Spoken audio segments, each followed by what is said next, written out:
Halo teman-teman, Assalamualaikum warahmatullahi wabarakatuh. Perkenalkan, nama saya Neni Tiana dari program studi Pendidikan Islam Anak Usia Dini, Fakultas Agama Islam, kelas 4 B PAUD. Bisa akan menjelaskan mengenai media pembelajaran. Nah, sebelumnya teman-teman ada yang tahu nggak sih apa itu media pembelajaran?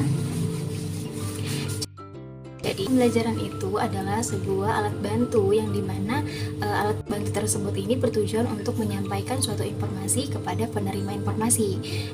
Nah, kira-kira udah ada gambaran belum nih terkait media pembelajaran? Apa sih yang dimaksud dari alat bantu yang tadi dijelaskan? Pasti pada bingung kan? Nah, jadi dari alat bantu yang disebutkan itu, contohnya seperti ini. Dari media pembelajaran sendiri itu banyak misalnya ada yang berbasis alat permainan edukatif, ada juga yang berbasis digital, atau misalnya nih menampilkan sebuah layar, atau bisa menggunakan media-media lain seperti media visual, media audio visual.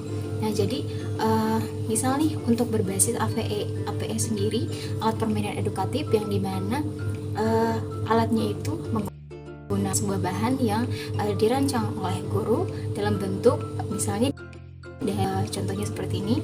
Nah, itu digunakan atau menggunakan bahan-bahan yang dapat atau mudah ditemukan dan juga dirancang dengan sederhana, dan tentunya untuk media pembelajaran sendiri harus aman dan juga sangat menarik perhatian anak gitu.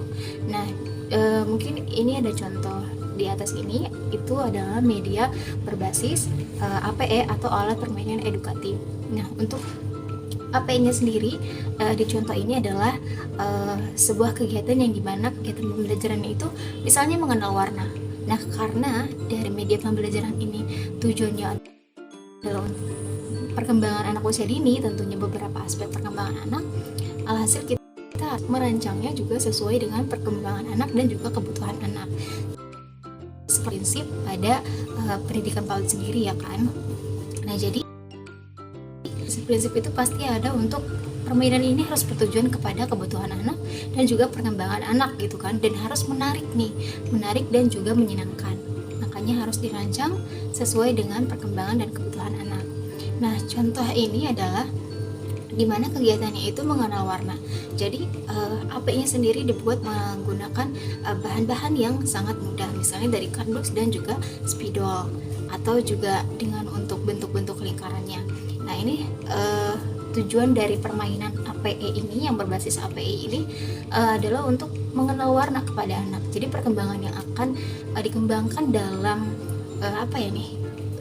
permainan ini gitu akan dikembangkannya itu aspek dari kognitif anak, fisik motorik anak gitu kan, termasuk motorik halus anak gitu, dan juga bagaimana sih anak itu bisa mengungkapkan pendapatnya atau perkembangan bahasa anak gitu. Jadi dalam permainan itu maupun yang berbasis media audio visual atau visual ataupun yang berbasis AP itu harus bisa mengembangkan beberapa aspek perkembangan anak. Nah, jadi dari permainan ini tuh dapat disimpulkan bahwasannya aspek yang akan dikembangkan di anak itu adalah aspek kognitif, bahasa, dan selain itu teman-teman tahu nggak sih kira-kira manfaatnya untuk kita belajar mengenai pendidikan anak usia dini itu seperti apa? Dari saya pribadi, manfaat dari kita mempelajari tentang perkembangan anak atau kebutuhan anak, bahkan tentang anak usia dini sendiri itu sangat penting, karena selain kita menambah wawasan terkait anak-anak, terus juga terkait lingkup di mana kita harus menjadi seorang guru, orang tua gitu kan, kita juga harus bisa memberikan kepada diri kita sendiri itu sebuah wawasan yang luar biasa gitu kan, maksudnya dan harus bisa sebagai perempuan tuh harus bisa gitu, bisa menjadi kreatif, misalnya menjadi guru nih, misalnya kreatif, jadi lebih inovatif gitu kan. Apalagi untuk seorang perempuan itu nantinya kan akan menjadi sebuah guru pertama nih buat anak-anaknya gitu, dan juga pendidikan pertama untuk anak-anaknya. Jadi dituntut banget nih untuk perempuan ini serba bisa gitu kan.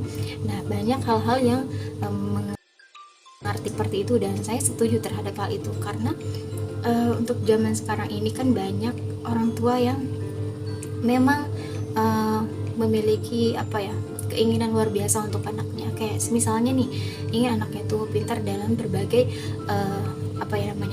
berbagai hal gitu. Misalnya ingin anaknya pintar dalam hal ini, dalam hal itu gitu kan. Alhasil kan dari kitanya pun harus bisa lebih lebih bisa gitu, supaya bisa mengajarkan kepada mereka gitu kan. Nah, jadi itu secara guru dan orang tuanya sendiri. Nah, untuk dari gurunya sendiri itu gitu, tadi orang tua, dan ini untuk gurunya sendiri, sebenarnya manfaatnya itu untuk gimana caranya kita nantinya ketika membuat suatu lembaga atau sekolah gitu, kita akan menjadi tahu nih, gak cuma mendirikan aja, tapi kita juga jadi tahu nih kira-kira media apa aja sih yang sangat menyenangkan, menarik, dan juga pastinya banyak banget manfaat dan wawasan kita terhadap media tersebut. Dan pastinya nggak cuma terkait media yang nantinya akan dipelajari oleh seorang guru gitu kan, tapi tetap namanya guru itu dituntut untuk lebih kreatif, apalagi mengenai media pembelajaran yang akan disampaikan kepada. Jadi sekian dari saya, kurang lebihnya mohon maaf. Wassalamualaikum warahmatullahi wabarakatuh.